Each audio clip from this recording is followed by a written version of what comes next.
আজকের ভিডিওতে আমরা বিভূতিভূষণ বন্দ্যোপাধ্যায়ের লেখা পুঁই মাচা গল্পটি নিয়ে লাইন ধরে ধরে প্রত্যেকটা শব্দের অর্থ সহ এবং এই গল্প থেকে কোন কোন প্রশ্ন আসতে পারে সেটা নিয়ে বিস্তারিত মনোজ্ঞ এক আলোচনা পরিবেশন করতে চলেছি।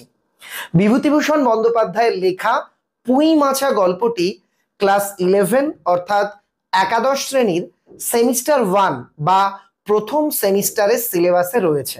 তোমরা ইতিমধ্যেই জেনে গিয়েছো প্রথম সেমিস্টারে শুধুমাত্র এমসিকিউ থাকবে।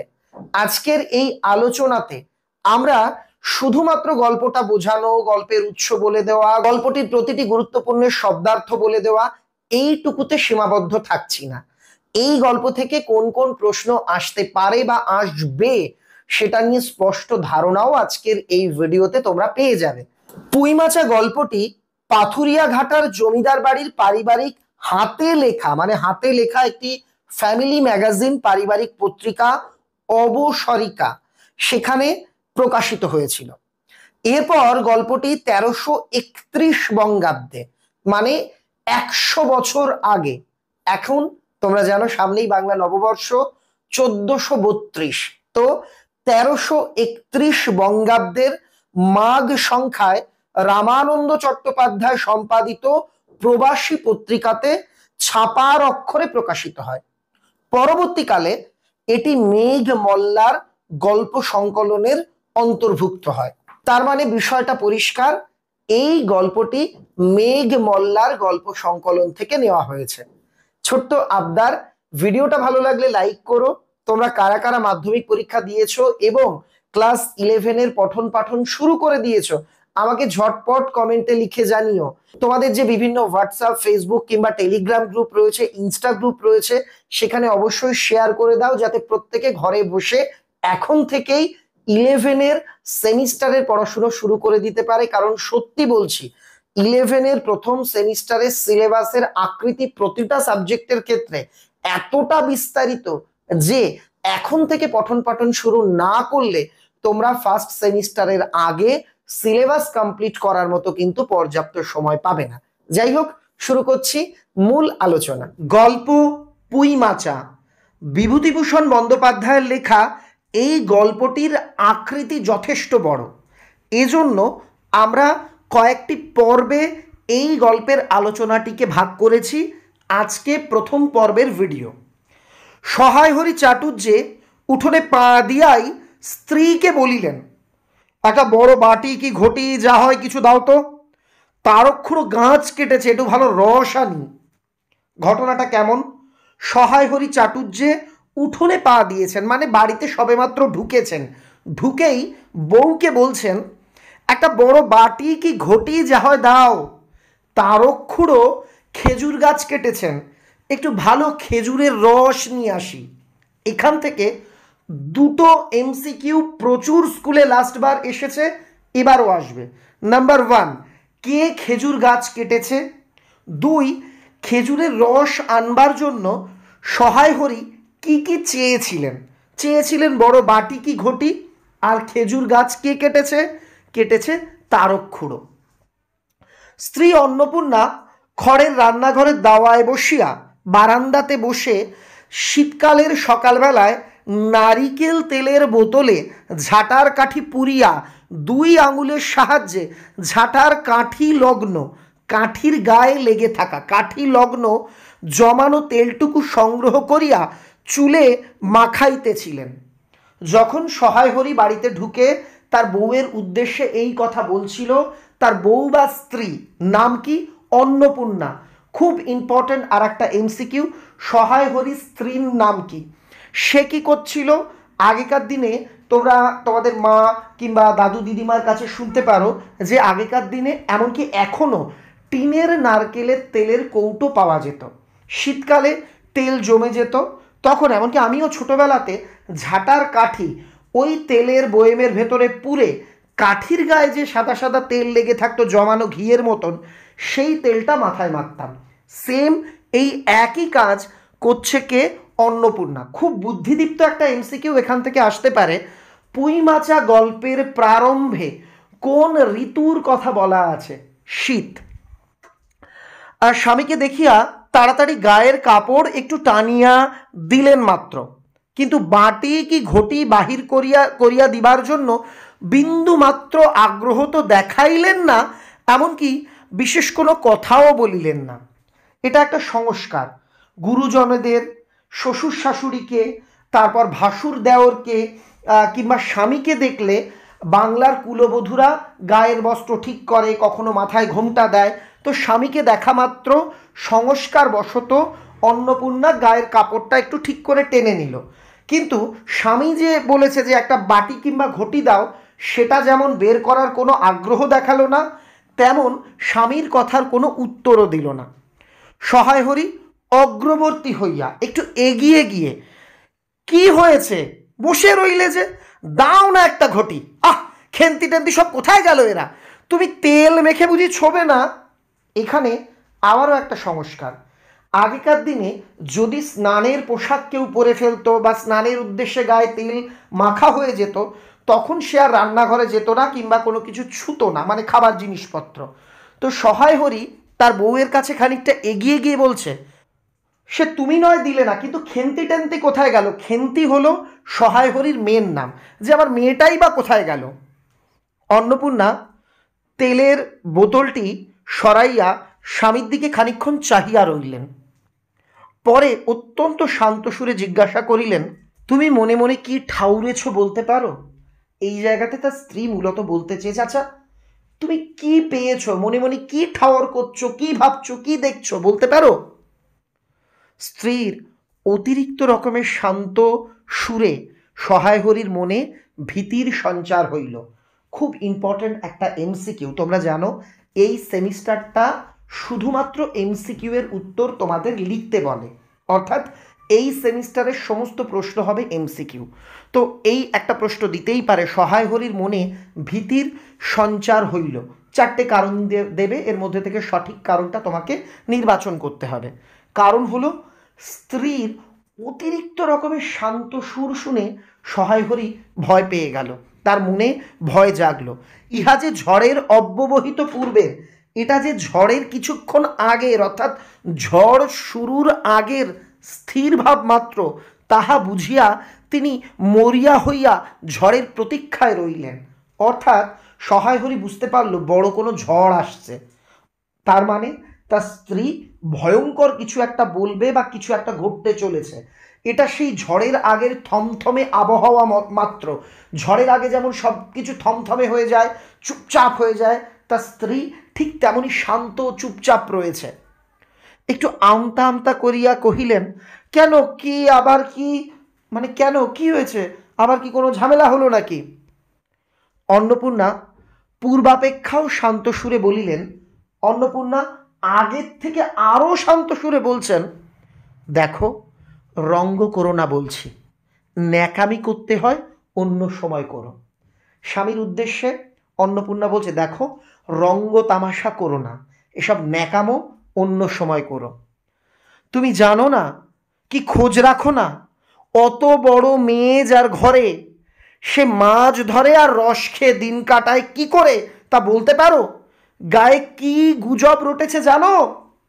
বলছে, তুমি কেমন বাবা, কত রঙ্গ করবে, তোমার ঘরে এত বড় একটা মেয়ে, আই বুড়ো মেয়ে, বিবাহযোগ্যা মেয়ে পড়ে রয়েছে, আর তোমার সেই মেয়েকে বিয়ে দেওয়ার নামে কোনো ঠিক ঠিকানা নেই, কিভাবে মেয়েকে পার করবে তার কোনো চিন্তা নেই। তুমি এ পাড়ায় ও পাড়ায় কি করছো, রস খেয়ে কখনো মাছ ধরে দিন কাটাচ্ছ। তুমি জানো আমাদের মেয়েকে নিয়ে পাড়ায় কি গুজব রটেছে, কি কথা রটেছে? সহায় হরি আশ্চর্য হইয়া জিজ্ঞাসা করিলেন, কেন, কি গুজব? কি গুজব? জিজ্ঞেস করো গিয়ে চৌধুরীদের বাড়ি। খুব ইম্পর্টেন্ট প্রশ্ন। গুজবের কথা কোথায় জিজ্ঞাসা করতে বলা হয়েছিল? কেবল বাগদি দুলে পাড়ায় ঘুরে ঘুরে জন্ম কাটালে ভদ্রলোকের গায়ে বাস করা যায় না, সমাজে থাকতে হলে সেই রকম মেনে চলতে হয়। বাগদি এবং দুলে কি সেটা তোমাদের একটু বলি। এরা হলো তথাকথিত অনগ্রসর সম্প্রদায়, যারা নিম্ন শ্রেণীর অনুন্নত বাঙালি হিন্দু জাতি বলে পরিচিত। দেখো আমি মানুষের বিভাজন বিশ্বাস করি না, কিন্তু এইখানে যে ঘটনাটা বর্ণনা করা রয়েছে সেটা বোঝানোর জন্য আমি বলছি। এখানে সহায়হরির স্ত্রী তার স্বামীকে অপমান করে বলছে যে তুমি উঁচু ব্রাহ্মণ পরিবারের সন্তান, আর তুমি বাগদিপাড়া দুলে পাড়ায় ঘুরে ঘুরে দিন কাটাও। এইভাবে যদি করো আর এইভাবে যদি তুমি চলতে থাকো, সমাজের আমরা কি মুখ দেখাতে পারবো? এইভাবে ভদ্রলোকের গায়ে বাস করা যায় না। তুমি ব্রাহ্মণ হয়ে বাগদি দুলে পাড়াতে যাচ্ছ, এরম করলে চলবে না। সহায়হরি বিস্মিত হইয়া কি বলিতে যাইতেছিলেন, অন্নপূর্ণা পূর্ববৎ সুরেই পুনর্বার বলিয়া উঠিলেন। সহায়হরি কিছু একটা বলতে যাচ্ছিলেন, সেই সময় তার স্ত্রী অন্নপূর্ণা আগের মতোই সুরে বলছেন, একদম পূর্বের সুরেই বলছেন, এক ঘরে করবে গো, তোমাকে এক ঘরে করবে। কাল চৌধুরীদের চণ্ডী মণ্ডপে এসব কথা হয়েছে, আমাদের হাতে ছোঁয়া জল আর কেউ খাবে না। আশীর্বাদ হয়ে মেয়ের বিয়ে হলো না, ও নাকি উৎসুগ্য করা মেয়ে, গায়ের কোনো কাজে তোমাকে আর কেউ বলবে না। যাও, ভালোই হয়েছে তোমার, এখন গিয়ে দুলে বাড়ি বাগদি বাড়ি উঠে বসে দিন কাটাও। এখানে তার স্ত্রী অভিমানের বশবর্তী হয়ে বলছে, কালকে চৌধুরীদের চণ্ডী মণ্ডপে কি আলোচনা হচ্ছে জানো? আমাদের এক ঘরে করা হবে। এটাও একটা সংস্কার বা খারাপ নীতি বলা যেতে পারে। আগেকার দিনে কেউ কোনো অন্যায় করলে সমাজের লোকেরা, পাড়ার লোকেরা তাকে এক ঘরে করে রাখতো, তার বাড়ি কেউ যাবে না, তার কাছে কিছু বেচবে না, তার হাতে ছোঁয়া জল খাবে না, ইত্যাদি ইত্যাদি। তো বলছে, তুমি একে তো ব্রাহ্মণ, তুমি জাতপাত না মেনে তথাকথিত নিচু জাত বাগদি দুলেদের বাড়ি যাও, এটা তোমার অন্যায়।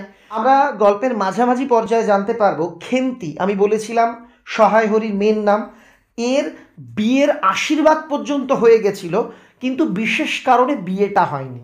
তো আশীর্বাদ হয়ে যাওয়ার পর বিয়ে হয়নি, এটা তৎকালীন সময় কিন্তু ভালোভাবে নেওয়া হতো না।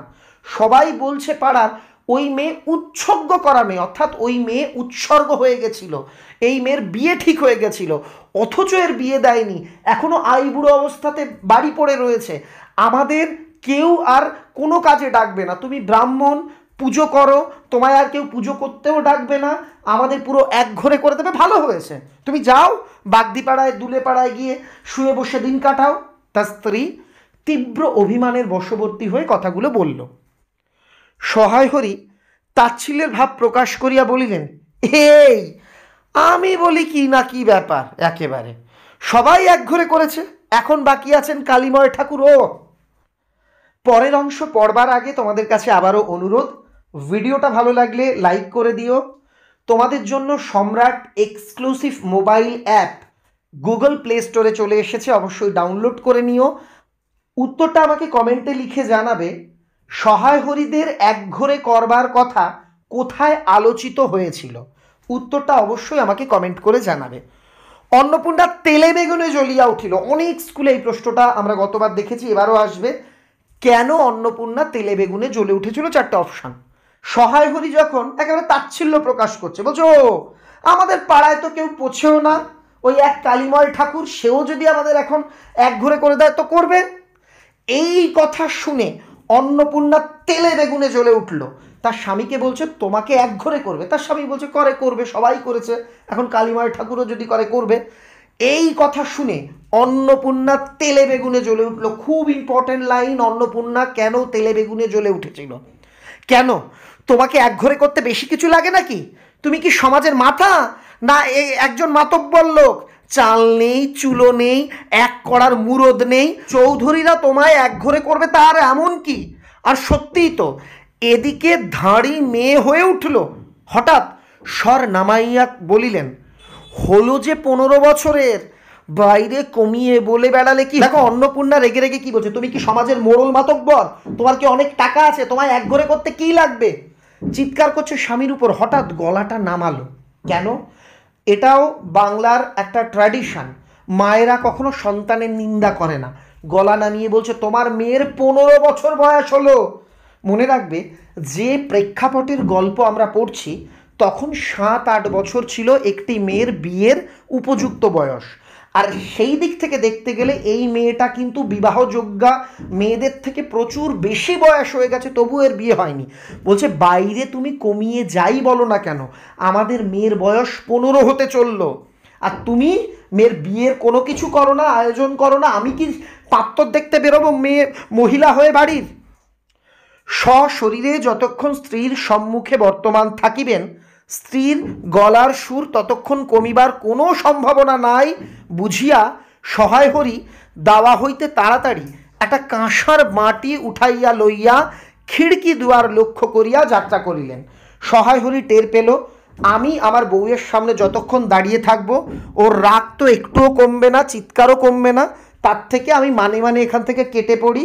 আমি খেজুরের রস আনতে যাব, একটা কাঁসার বাটি পেল, সেটা নিয়েই সে খিড়কি দুয়ার, বাড়ির পেছনের দিকের দরজা, বেরোনোর দরজা, সেই দিকে রওনা দিল।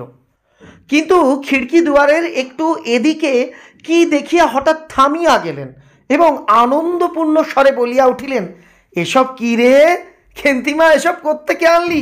ও এ যে, মানে ভীষণ সুন্দর কিছু একটা দেখে খুব আনন্দিত হলো।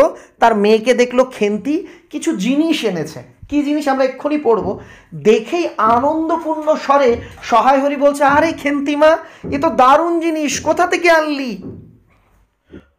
14-15 বছরের একটি মেয়ে আর দুটি ছোট ছোট মেয়ে পিছনে লইয়া বাড়ি ঢুকিলা। তাহার হাতে এক বোঝা পুঁই শাক, ডাঁটাগুলি মোটা ও হলদে, চেহারা দেখিয়া মনে হয় কাহারা পাকা পুঁই গাছ উপড়াইয়া ফেলাইয়া উঠানের জঙ্গল তুলিয়া দিয়াছিল।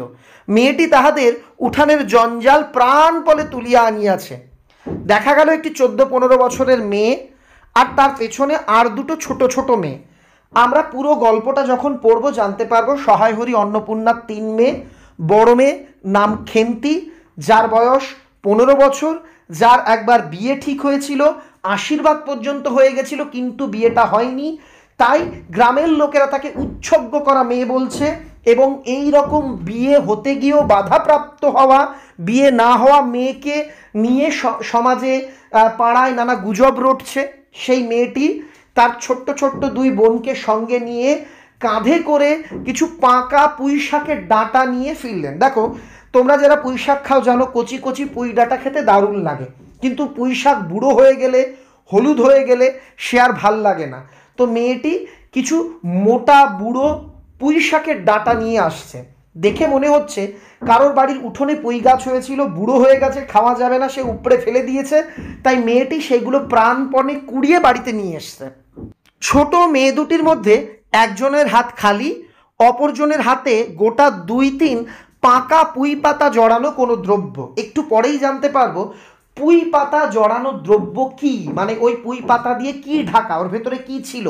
ওই জায়গা থেকেও কিন্তু অনেক জায়গাতে এমসিকিউ আসবে, অনেক স্কুলেই আসবে। বড় মেয়েটি খুব লম্বা, গোলগাল চেহারা, মাথার চুলগুলো কৃষ্ণ অর্থাৎ কালো ও অগোছালো বাতাসে উড়িতেছে, চুলগুলো অগোছালো বাতাসে উড়ছে। মুখখানা খুব বড়, চোখ দুটো ডাগর ডাগর ও শান্ত। সরু সরু কাঁচের চুড়িগুলো 2 পয়সা ডজনের একটি সেফটি পিন দিয়ে একত্র করিয়া আটকানো। খুব ইম্পর্টেন্ট লাইন, হাতে কাঁচের চুড়ি পরা মেয়েটা, চুড়িগুলো যাতে একটা অন্যটার সঙ্গে ধাক্কা লেগে ভেঙে না যায়, তাই 2 পয়সা ডজনের, ডজনের দাম 2 পয়সা, এমন মূল্যে সেফটি পিন দিয়ে হাতের ওই চুড়িগুলো আটকানো। পিনটির বয়স খুঁজিতে যাইলে প্রাগৈতিহাসিক যুগে গিয়া পড়িতে হয়। মানে যে সেফটি পিন দিয়ে চুড়িটা আটকানো, সেফটি পিনটা অনেক জরাজীর্ণ, অনেক পুরনো, দেখে মনে হচ্ছে যেন ইতিহাসেরও পূর্ববর্তী যুগের এই সেফটি পিন, মানে বহু পুরনো সেফটি পিন। এই বড় মেয়েটির নামই বোধ হয় খেন্তি, কারণ সে তাড়াতাড়ি পিছন ফিরিয়া তাহার পশ্চাৎবর্তিনী, অর্থাৎ তার পেছনে দাঁড়ানো যারা পশ্চাৎবর্তিনীর হাত হইতে পুঁই পাতায় জড়ানো দ্রব্যটি লইয়া মেলিয়া ধরিয়া বলিল, চিংড়ি মাছ বাবা, গয়া বুড়ির কাছ থেকে রাস্তায় নিলাম। চিংড়ি মাছ কার কাছ থেকে নিয়েছিল? ইম্পর্টেন্ট প্রশ্ন। দিতে চায় না, বলে তোমার বাবার কাছে আর দিনকার দরুন 2 পয়সা বাকি আছে।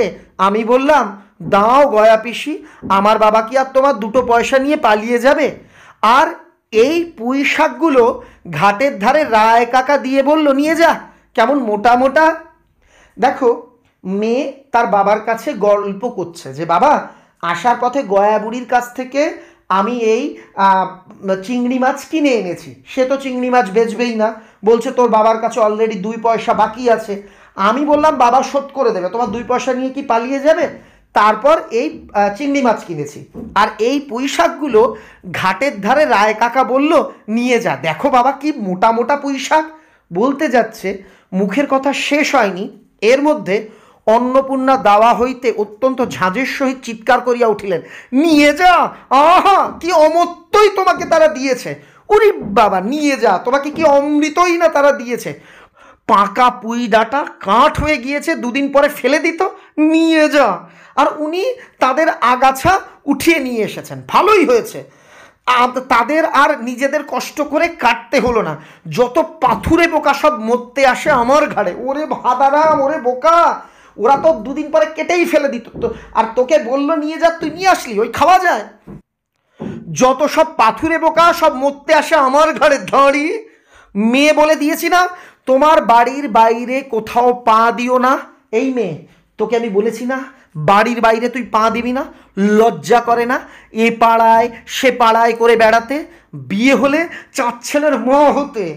এইটাও দেয় যে তার মা মেয়েকে অপমান করে কি বলেছিল, তোমার ঠিক সময় বিয়ে হয়ে গেলে 4 ছেলের মা হয়ে যেতে। খাওয়ার নামে আর জ্ঞান থাকে না, না? কোথায় শাক, কোথায় বেগুন, আর একজন বেড়াচ্ছে কোথায় রস, কোথায় ছাই, কোথায় পাঁশ। ফেল দেখি, ফেল ওসব ফেল। বন্ধুরা, তোমাদের জন্য 2টো গুড নিউজ। এক, তোমাদেরই জন্য আমার লেখা সেমিস্টার সহায়িকা ক্লাস 11-এর, এটা আমার হাতে আছে গতবারেরটা। এই বছরেরটা সম্রাট এক্সক্লুসিভ সেমিস্টার সহায়িকা বই মাধ্যমিকের রেজাল্ট প্রকাশের 2-3 দিনের মধ্যেই আমরা পাবলিশ করব, আমরা প্রকাশ করব। এবং দ্বিতীয় আপডেট, তোমরা অনেকেই আমার কাছে বাংলা পড়বার জন্য আবদার করেছিলে। তোমাদের জন্য আমি বাংলার অনলাইন ব্যাচ চালু করছি, যেটা আগামী 15ই এপ্রিল থেকে শুরু হবে। যারা আমার কাছে অনলাইনে পড়তে ইচ্ছুক তোমরা অবশ্যই কোর্স জয়েন করতে পারো। তোমাদের দেখিয়ে দেবো সম্রাট এক্সক্লুসিভ অ্যাপটা কেমন ভাবে ডাউনলোড করবে, কেমন ভাবে সম্রাট এক্সক্লুসিভ অ্যাপে 11-এর বাংলা বই ফ্রিতে পেয়ে যাবে, কেমন ভাবে 11-এর সমস্ত গল্প কবিতার আলোচনা বাড়িতে বসে অ্যাপের মাধ্যমে বিনামূল্যে দেখবে, কেমন ভাবে অ্যাপে বিনামূল্যে পরীক্ষা দেবে, এবং কেমন ভাবে যারা আমার কাছে পড়তে চাইছো অ্যাপের থ্রুতে অনলাইন ক্লাসে যুক্ত হবে, সবটা চলো দেখে নিই। প্রথমে তোমরা গুগল প্লে স্টোরে গিয়ে সম্রাট এক্সক্লুসিভ মোবাইল অ্যাপটাকে ইনস্টল করে নাও। এটা গুগল প্লে স্টোরে পাওয়া যাবে। ইনস্টল হয়ে যাওয়ার পর কি করতে হবে সেটাও আমি তোমাকে পরপর দেখিয়ে দিচ্ছি। এবার ওপেন করো। ওপেন করলে এই রকম আমার একটা লোগো আসবে, আর একদম নিচের দিকে দেখবে এখানে লগ ইন করতে বলেছে হোয়াটসঅ্যাপ দিয়ে অথবা আদার মেথড দিয়ে। আমরা আদার মেথডটা চুজ করব, এতে দিলে ফোন নাম্বার ওটিপি দিতে হবে। ফোন নাম্বার বসাতে বলছে, আমরা ফোন নাম্বারটা বসিয়ে দিলাম। সঙ্গে সঙ্গে ফোনে একটা ওটিপি আসবে। ওটিপি আসবার পর তোমাদের সামনে এই রকম একটা পেজ খুলে যাবে, যেখানে তোমাকে তোমার নাম লিখতে বলা হচ্ছে। আমি ধরো লিখলাম, আমি জাস্ট একটা স্যাম্পল হিসেবে লিখলাম। এখানে একটা ইমেল আইডি দিতে বলেছে, জাস্ট আমি একটা তোমাদের বোঝার সুবিধার্থে একটা ইমেল আইডি দিলাম। এবার এটাকে তুমি গেট স্টার্ট করো। তোমাদের সামনে এইরকম 2-1টা পারমিশন চাইবে, এটা দিয়ে দেবে। হয়ে গেল অ্যাপে তোমার লগ ইন। এই যে হচ্ছে আমাদের অ্যাপ। অ্যাপের এখানে তোমাদের বেশ কিছু গুরুত্বপূর্ণ তথ্য আছে, এইভাবে তোমরা স্ক্রল করে করে আমি তোমাদের জন্য কি কি লিখেছি দেখে নেবে। তোমাদের মূল কাজটা হবে অ্যাপের 3 ডটে বা এই জায়গাতে, এখানে ক্লিক করো। ক্লিক করবার পর ফ্রি মেটেরিয়ালস বলে একটা অপশান দেখতে পাচ্ছ, এখানে ক্লিক করো। ফ্রি মেটেরিয়ালসে ক্লিক করলে 3টে অপশান পাবে, ডকুমেন্ট, ভিডিও, টেস্ট। ডকুমেন্টে গিয়ে তোমরা 11-এ উঠেছো, ক্লাস 11-এ এই ডকুমেন্ট অপশানটাতে একটা ক্লিক করো। এখানে ক্লিক করলে এটা অ্যাকসেপ্ট করতে বলছে, করে নাও। তারপর পারমিশন চাইলে এগুলো একটু দিতে হবে। হয়ে গেল। এবার 11টা খুলে দেখো, তোমাদের 2টো বাংলা বই। তোমরা এটার উপর ক্লিক করলে তোমরা ফোনে যদি তোমাদের পিডিএফ ডাউনলোডার ওপেন থাকে, মানে থেকে থাকে অ্যাপ, তাহলে এই রকম পিডিএফ খুলে যাবে। ভিডিওসে গেলে ক্লাস 11-এ চলে আসো। 11-এর সিলেবাসে যতগুলো গল্প কবিতা আছে তার আলোচনামূলক ভিডিও এখানে তোমরা পরপর পেয়ে যাবে। এবার টেস্ট, এখানে এখনো আমরা দিইনি, এখানে 12 আর 10টা দেওয়া আছে, আগামীতে 11এরও অনলাইন ফ্রি মক টেস্ট দেওয়া হবে। এখানে গোটা পরিষেবাটা ফ্রিতে। তবে যারা আমার কাছে অনলাইনে পড়তে চাইছো, জাস্ট হোমে চলে আসো, হোমে আসলে এরকম ব্যানার দেখতে পাবে, এটা 12-এর। এই যে দেখো এখানে ক্লাস 11-এর একটা ব্যানার আছে, এই যে আমি হলুদ রঙের একটা টি শার্ট পরা ক্লাস 11।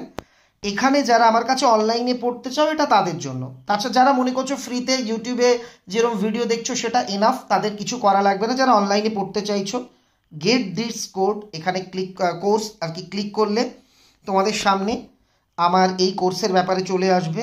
তোমরা দেখেছো কোর্সের ফি রাখা আছে গোটা বছরের জন্য, এটা ভালো করে বুঝবে। 11-এ দুটো সেমিস্টার মিলিয়ে অর্থাৎ 12 মাসের জন্য ফিস আমি রেখেছিলাম 1200 টাকা মতন, অর্থাৎ প্রতি মাসে 100 টাকা। এখানে ডিসকাউন্ট দিয়ে এখন 849, আরও ডিসকাউন্ট আছে নতুন বছর পর্যন্ত। যারা আর কি আমার অনলাইন ক্লাসে যোগ হবে নববর্ষ উপলক্ষে আরও 100 টাকা ছাড়। জাস্ট এই লেখাটার উপর তোমরা ক্লিক করবে, এটা 1 বৈশাখ পর্যন্ত চালু থাকবে। এখানে ক্লিক হয়ে গেলে দেখো তোমার কোর্স ফি হয়ে যাবে 749 টাকা। এবার বাই নাওয়ে ক্লিক করলে তোমাদের সামনে একটু সময় লাগবে, এই রকম পেমেন্ট অপশান খুলে যাবে। এবার তোমরা তোমাদের সুবিধা অনুযায়ী কার্ড দিয়ে ইউপিআই থ্রুতে, ফোনপে, গুগল পে থ্রুতে কিংবা কোনো ওয়ালেট থেকে তোমরা এখানে পেমেন্ট করে এই কোর্সে জয়েন হয়ে নিতে পারবে। এই ছিল অ্যাপের বিষয়বস্তু। আশা করি ভিডিওটা তোমাদের সমৃদ্ধ করেছে। সবার জন্য আমার অনেক অনেক শুভেচ্ছা রইল। ভালো থেকো, দেখা হচ্ছে দ্বিতীয় পর্বের আলোচনার ভিডিওতে।